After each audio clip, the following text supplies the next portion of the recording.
তামিম ইকবালের সাথে যদি সাকিব আল হাসানকে তুলনা করা হয়, তাহলে এটা বাংলাদেশের মানুষ তার চোখের সামনেই মানুষ বলতে পারবে যে কোথায় সাকিব আল হাসান আর কোথায় তামিম ইকবাল। সেই সাকিব আল হাসান তো 3 তারিখে প্রধানমন্ত্রীর কার্যালয়ে গিয়েছে, এটার প্রমাণও আমরা পাই নাই। তাহলে সাকিব আল হাসান কেন দেশ থেকে পালিয়ে বেড়াবে? সাকিব আল হাসান এখনো টিমে আছে, এখনো পারফরমেন্স করছেন। এরকম একজন মানুষকে আপনারা দলে আনতে সমস্যাটা কোথায়? সেটাই আপনার আমাদের যে গণ আন্দোলন, গণ অভ্যুত্থান কিংবা আমরা জুলাই বিপ্লব যেটাই বলি না কেন, সেটার মূল মটো ছিল বৈষম্যহীন বাংলাদেশ গড়ে তোলা। তো আমার প্রিয় খেলোয়াড়, আমার প্রিয়, আমার আদরের ক্যাপ্টেন মাশরাফি, আমি তাকে খুব পছন্দ করি ব্যক্তিগতভাবে। হ্যাঁ, কিন্তু সেও একসময় কিন্তু হুইপ ছিল জাতীয় সংসদের, এবং সে দুইবার নির্বাচিত সংসদ সদস্য। সাকিব আল হাসানকে ক্যান্ডি থেকে ডেকে নিয়ে আসা হয়েছে এশিয়া কাপের মাঝখানে, কলকাতা থেকে ডেকে নিয়ে আসা হয়েছে ওয়ার্ল্ড কাপের মাঝখানে, যেটা রীতিবিরুদ্ধ। এবং তাকে ডেকে নিয়ে এসছে বাংলাদেশ সরকারের প্রধান তৎকালীন খুনি মানে ফ্যাসিস্ট হাসিনা, এনে তাকে ইলেকশনটা করানো হয়েছে। এবং সাকিব কখনোই কিন্তু আমি ওভাবে আমি শুধু সাকিবের ব্যাপারে আমার একটা বিরক্তি আছে যে তারও একটা অনুশোচনা হওয়া উচিত যে বাংলাদেশের ক্রিকেট নিয়ে। কিন্তু আমাদের প্রশ্ন বৈষম্যহীনতা, বৈষম্য বিরোধী আলাপ কেন? যদি সাকিব এত বড় একটা পারফরমার, সারা পৃথিবীতে বাংলাদেশের ব্র্যান্ড, সারা বাংলাদেশকে সে রিপ্রেজেন্ট করছে, সারা বাংলাদেশ তার অসংখ্য ভক্ত কুল আছে, যেটা আমি নিজেও একজন, আপনি হয়তো নিজেও একজন। সাকিব হচ্ছে আমাদের সেই পতাকাটা। তাহলে বৈষম্য কাকে বলে? যদি মাশরাফি একবার এমপি হুইপ, আবার এমপি, মাশরাফি দেশে আছে এবং সে মেনে নিয়েছে ব্যাপারটা, আর আরেকজন তো 3 আগস্টের কথা আলোচনা হলো, তাহলে ওরা দেশে থাকতে পারলে তাহলে সাকিবের সাথে বৈষম্যটা হচ্ছে। এবং বৈষম্য বিরোধী যে মানসিকতা আমাদের এখনো আছে, তো সেই মানসিকতার লোকজনেরও চিন্তা, বৈষম্য বিরোধী ছাত্র আন্দোলনের যে যারা আছেন তাদেরও ভাবনার খোরাক ঢুকবে এখানে, যে এই দুজন তো দেশে থাকতে পারে। সাকিব খানের এমন কোন রেকর্ড নাই, এমন কোন বাজে নাই যে সে এই ফ্যাসিজমের পক্ষে সে ব্যাপক পরিমাণে কাজ করেছে, কিন্তু সে ফ্যাসিস্ট দলের এমপি ছিল। সেটা আমাদের জন্য দুঃখজনক, যতটুকু তার বঞ্চনা তার জন্য। তো আমরা এখন যখন সাকিবের কথা বলি, এটাকে আমি নিজে ব্যক্তিগতভাবে আমি মনে করি যে এই নৌকার ভোট করেছে এই জন্য তার শাস্তি হওয়া দরকার। কিন্তু আমার কথা হলো যে শাস্তি যদি হইতে হয়, আমরা এখন প্রধান উপদেষ্টার সাথে দেখছি যে হামিম গ্রুপের একে আজাদের করছে, 71 টিভির মালিক, মেঘনা গ্রুপের চেয়ারম্যান, তিনি প্রধান উপদেষ্টার সাথে বসে মিটিং করছেন, বৈঠক করছেন। সময় টিভিতে 5 খুনের আসামির মামলার আসামিরা বসে আছেন, বিভিন্ন গণমাধ্যমে বসে আছেন। তো তাদের কোনো সমস্যা হচ্ছে না? কিছু কিছু মানুষ, মানে সাকিবকে তো আসলে আপনার ভালোবাসার দরকার নাই। সাকিব বাংলাদেশের ক্রিকেটের জন্য তাকে প্রচন্ড রকমের, এটা দেশের জন্য দরকার। একজন সেনাবাহিনীর অফিসার, তিনার ব্যবহার খারাপ, কিন্তু তিনি বিশাল যোদ্ধা। আমার এখন ভারতের সাথে যুদ্ধ বেঁধেছে, আমার তো তাকে লাগবে। তো অবশ্যই আপনি তাকে পানিশমেন্ট দিচ্ছেন, সেই একই ক্যাটাগরিতে অনেককে বাঁচিয়ে দিচ্ছেন। আমাদের প্রশ্নটা হচ্ছে সেই জায়গাটাতে। এই জন্য বললাম যে সাকিব হচ্ছে আমাদের ক্রিকেটের এক ধরনের অভিভাবক। এই যে প্লেয়ারদের যে ব্যাপারটা, একটা প্রেস কনফারেন্স করা, একদিন বিপিএল বন্ধ রেখে পরদিন আবার ক্ষমা চেয়ে খেলা, এটা আমাদের পীড়া দেয়। কারণ আমাদের খেলোয়াড় হচ্ছে আমাদের ক্রিকেটের মূল স্টেক হোল্ডার। এই খেলোয়াড়দের জন্যই কিন্তু বিসিবি, এই খেলোয়াড়দের জন্যই বাংলাদেশ ক্রিকেট। তো এই খেলোয়াড়রা যখন বিভ্রান্ত হয়, আমি বলেছি আপনার কোয়াবের কনস্টিটিউশন, সংক্ষেপে বলি যেহেতু শেষ পর্যায়ে, কোয়াবের কনস্টিটিউশনে কোনো প্লেয়ার ম্যাচের মাঝখানে কোথাও তারা কথা বলতে পারে না, সেটা বলবে তাদের নির্ধারণ করা আইনজীবী। এটা আমি রকিবুল হাসান, আমাদের সাবেক ন্যাশনাল ক্রিকেটার এবং অনেক গুণী মানুষ, ওনার কাছ থেকে আমি এই কনস্টিটিউশনের ধারাটা আমি জেনেছি। আপনি কোনোভাবেই এই যে প্লেয়ার্স অ্যাসোসিয়েশনটা আছে, তাদের কনস্টিটিউশনাল রাইট হচ্ছে তারা কোনো প্রেস কনফারেন্স কিছু করবেন, তাদের পক্ষে কিন্তু লয়ার থাকবেন, সেই লয়ার কথা বলবেন। তার মানে ডিসিপ্লিনের একটা ডিসিপ্লিন ভাঙা হয়েছে এখানে। এবং একটা পর্যায়ে বোর্ডকে জিম্মি করা হয়েছে, সারাটা রাত কথা হয়েছে। তো সেখানে সাকিবের মতো একটা পাওয়ারফুল একটা প্লেয়ার, যে সারা পৃথিবীতে বাংলা রিপ্রেজেন্ট, এখনো সে তার ফিটনেসের প্রমাণ দিচ্ছে বাংলাদেশে। এই সময় আগেও তাকে আনার চেষ্টা করা হয়েছিল, সাকিব কিন্তু দুয়ে পর্যন্ত চলেও আসছিল। তারপর একটা আন্দোলনের কারণে সাকিবকে আসতে নিষেধ করা হয়েছে। কিন্তু আমি মনে করি যে আসিফ মাহমুদ, সজীব ভাইয়ের একটা সদিচ্ছা ছিল সাকিবকে আনানোর, এবং তৎকালীন সরকারের একটা সদিচ্ছা ছিল, কিন্তু হয়তো একটা অসন্তোষের কারণে আসা হয়নি।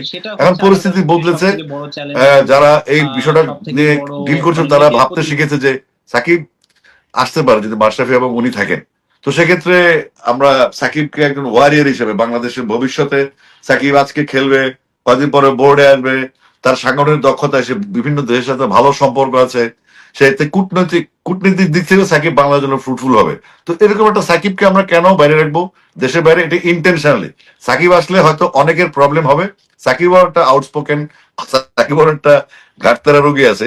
তো আমার মনে হচ্ছে এই আশঙ্কাগুলি তাদেরকে ভীত করে তুলছে, যে কারণে তারা সাকিবের প্রবেশে তারা আন্তরিক না, এবং তারা প্রপাগান্ডা ছড়াচ্ছে, আবল তাবল বকছে, যেটার কোনো ভিত্তি নেই। এবং মানুষও বোঝার চেষ্টা করছে হ্যাঁ সাকিবকে লাগবে, কারণ শুধুমাত্র সাকিব একটা প্লেয়ার না, সে বাংলাদেশের সম্পদ, বাংলাদেশের ক্রিকেটারের সম্পদ, যেটা দলমত বা তার যদি শাস্তি হয়, তার যদি অপরাধ থাকে, সেটা সরকারি ইস্যু, তাই না? আমরা বারবার বলছি না, কিন্তু ক্রিকেটার সাকিব অনন্য, ডেফিনেটলি। ভাই ধরেন, সাকিব আল হাসানের আমার কিছু কথা খুব মনে হয়। একটা হচ্ছে এশিয়া কাপে যখন বাংলাদেশের সাথে ভারত খুব বড় একটা অন্যায় করেছিল, ওই যে আপনার মনে আছে সেই বিষয়টা, আমাদের জিতে যাচ্ছিল, সাকিব আল হাসান মাঠের বাইরে থেকে যেভাবে মানে মানে ব্যাট হাতে যেভাবে গড়ছে ওঠে ওইভাবে গড়ছে উঠে দিল, সবাইকে সে নিয়ে আসছিল মাঠের থেকে বের করে, খেলতে হবে না, খেলা খেলবে না সে। ভারতের সামনে দাঁড়িয়ে যে এত, এই যে আমার ভারতেই বোধহয় খেলাটা হচ্ছিল বা শ্রীলঙ্কা থেকে, হ্যাঁ, আমার মনে হয়। তো সেখানে দাঁড়িয়ে সে এটা করেছে। এবং সাকিব আল হাসান এমন একজন মানুষ, সে হচ্ছে perfect man who can deal বাংলাদেশের সাংবাদিকদের। ওনার চাইতে ভালো ডিল কেউ করতে পারে না। আমি কিন্তু এটা আরেকটা কিছু বলি, ক্লাস করি আপনার সাথে, সেটা হচ্ছে আপনি দেখবেন সাকিব আল হাসানকে পাপন সাহেব যখন প্রেসিডেন্ট ছিলেন, মানে ওনার ভাষায় বৈধ প্রেসিডেন্ট, আমরা তো অবৈধ, যখন পাপন সাহেব ছিলেন, যখন বৈধ ছিলেন, তখন কিন্তু তিনি আগের দিন ইশারা দিয়ে সাকিবের খবর আছে, সাকিব কেন তার প্লেয়ারদের পক্ষে আসলো। লোটাস কামাল সাহেবের পায়ের কাছে সাকিবকে বসে থাকতে দেখা গেছে না? দেখা গেছে, ছবিও আছে। এবং আমার যে নামটা বললেন প্লেয়ার, তিনি কিন্তু আশরাফুলকে ব্যাট দিয়ে মারতে গিয়েছিলেন খেলার মাঠে, এটা ছবিও আছে। ভাই সরি, আমি একটু অ্যাড করি, এর বোন, আপনার তামিম ইকবালের বোনের বিয়ে হয়েছে কার সাথে জানেন আপনি? না, আমি জানি না। সাবেক যুবলীগের চেয়ারম্যান ওমর ফারুকের মেয়ের সাথে। এবং যেভাবে শেখ হাসিনাকে আপনার দেওয়া হয়েছে, রিসিপশন দেওয়া হয়েছে, মনে হয়েছে যে একটা মানে আওয়ামী লীগের কোন একটা সভা টভা, কাউন্সিল কিছু একটা হচ্ছে। তো ও তো ওর রক্তে আওয়ামী লীগ। এখন তাকে পৃষ্ঠপোষকতা করছে একটা গ্রুপ বাংলাদেশে, তারা কারা সেটাও আমাদের চিহ্নিত করতে হবে, কারণ আমাদের দীর্ঘমেয়াদী ক্রিকেট, দীর্ঘমেয়াদী আমি বলছি যে ড্রাগ এবং কিশোর গ্যাং, যেখানে বাংলাদেশের সোসাইটি অবক্ষয় হচ্ছে, ক্রিকেট একটা বড় ভূমিকা পালন করতে পারে দেশকে বাঁচানোর জন্য। তো আমি মনে করি যারা আমাদের এই মুহূর্তে ক্রিকেটের বিরোধিতা করছে, তাদের শুধু কন্টেন্ট তৈরি করা বা তাদের অবস্থান তৈরি করা বা পুরনো রেকর্ড গুলিকে ঢেকে রাখার জন্য, তারা অবশ্যই বাংলাদেশের বিরুদ্ধে ষড়যন্ত্র করছে। এবং তাদেরকে আমি যতদিন আমি নিজে ডিফল্টার না হবো বা আমি ধরা পড়বো না, তাদেরকে আমি ততদিন ষড়যন্ত্রকারী বলবো। এবং তারা ক্রিকেটের বিরুদ্ধে, একটা দেশের পক্ষে না, বাংলাদেশের বিপক্ষে তারা ষড়যন্ত্র করছে। জি আসিফ ভাই, আমরা চাই যে সাকিব আল হাসানকে, আমার মনে হয় যদি সম্ভব হয়, আমি জানি না এটা সম্ভব হবে কিনা, যে তাকে আওয়ামী লীগে সে কোন পরিস্থিতিতে যোগ দিয়েছিলেন এবং তার এটার ব্যাপারে কোনো অনুশোচনা আছে কিনা, আমার মনে হয় এটার জন্য একটা একটা সাধারণভাবে দেশবাসীর কাছে এইটুকু অনুশোচনা তার প্রকাশ করানোর সুযোগ আছে কিনা, এটা তাকে যুক্ত করার আগে করানো যায় কিনা, এটা একটু করলে আমার মনে হয় তার নিজের জন্য, মানুষের যে ভালোবাসা সে পায়, যাদেরটা পায় না এখনো তাদেরটাও আমার মনে হয় পেত, এটা একটু করা যায় কিনা এটা দেখবেন। মাত্র 30% টাকায় জমির মালিক হয়ে নতুন বাংলাদেশের গড়ে তোলার স্বপ্ন দেখা বাংলা বসতি। বাংলাদেশের মানুষকে আটকে রাখা সম্ভব না। এখন আমাদের যেটা করতে হবে, আমাদের সলিড পারফর্মার যারা, আমাদের যারা ভালো দেশের জন্য, তাদেরকে সম্মান দিতে হবে। দেশের সম্মান নেই, আপনি সাকিবকে আজকে সম্মান না দিতে পারি, সেটা বাংলাদেশের ব্যর্থতা। সাকিবের কি আইনগত ইস্যুগুলো সেটা সরকার দেখবে, কিন্তু প্লেয়ার সাকিব তো বাংলাদেশ অপরিহার্য। এবং বাংলাদেশের ক্রিকেটটার জন্য সাকিব হচ্ছে একটা রত্ন, নট ফর সে খেলবে এটার জন্য না, সে ভবিষ্যতে হয়তো বোর্ড প্রেসিডেন্ট হতে পারে, ভবিষ্যতে সে ক্রিকেটের যে অবদানগুলি, ইন্টারন্যাশনাল ক্রিকেট ডিপ্লোমেসি আছে, সাকিব একটা ভালো ভূমিকা রাখতে পারবে, যার একটা বোল্ড ক্যারেক্টার আছে, যে কথা বলতে পারে। সাকিব আল হাসান মানে আলাদা একটা ব্র্যান্ড, সে সত্যি কথা বলতে পারে এবং প্রতিবাদ কই। তখন তো সাকিবকে যখন পায়ের নিচে বসে থাকে, পাপন যখন তার ফিক্সিং নিয়ে একটা একটা টেলিফোনের কারণে তাকে 1 বছর নিষেধাজ্ঞা দিল, কই তখন তো প্লেয়াররা সাকিবের পক্ষে আসেনি তো, কেন আসে নাই সাকিবের পক্ষে? এটা প্রশ্ন না, এগুলি এটা প্রশ্ন। সাকিবকে কেন আসে না? তার মানে কারো পকেট কমিটিতে চলছে, কারো প্রভাবে চলছে, কারো নির্দেশনা চলছে, আশা দেখানো হয়েছে ভবিষ্যতে আমি মন্ত্রী হব কিংবা ভবিষ্যতে বিসিবি প্রেসিডেন্ট হবো, তোর আমার সাথে থাক।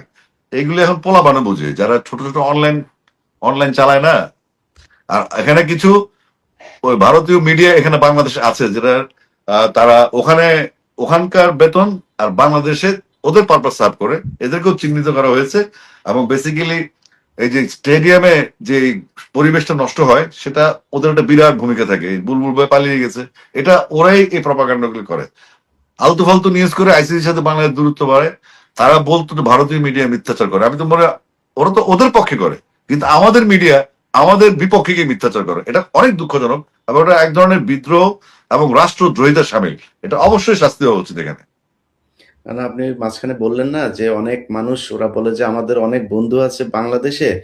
আসিফ ভাই, বিলিভ মি, যদি বাংলাদেশে কোনোদিন ভারত অ্যাটাক করে, এই বাংলাদেশের অনেক মানুষ বর্ডারে যায় দাঁড়ায় থাকবে, প্লিজ আব্বা আসেন আমাদের ধরেন।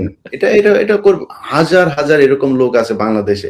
এই গ্রুপ মানে বাংলাদেশের ক্রিকেটের যারা আজকে এত দেশপ্রেমের কথা বলে, যে প্লেয়াররা আছেন, তারা সাকিব আল হাসান, মাশরাফিরে তারা ওই দিন বুঝাইতে পারেনি বা অন্তত বয়কট করতে পারেনি। তারা তো মাগুরাতে গিয়েছেন আপনার এই নৌকার মিছিল করতে।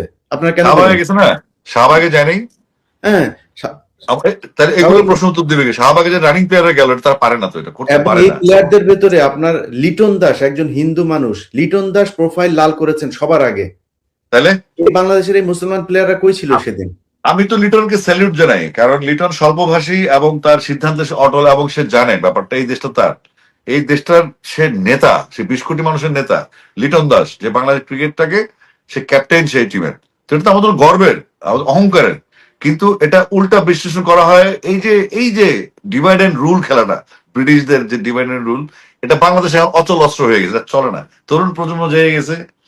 এক হাতি তো আমাদেরকে আর ঐক্যবদ্ধ করে দিয়ে গেল, এক হাতি দেখা দিয়ে গেল যে আগ্রাসন বা সাম্রাজ্যবাদ বা আধিপত্যবাদের বিরুদ্ধে কথা বলতে হয়, এটা ফরজ, এটা বলতে হবে দেশের জন্য, ডেফিনেটলি। এবং সেটা বলছে ইনসাফ। ওই ইনসাফের কথাটাই বলি হাদির, যে আমার শত্রুর সাথে ইনসাফ হয়, আমিও সাকিবের সাথে ইনসাফ চাই। ইনফ্যাক্ট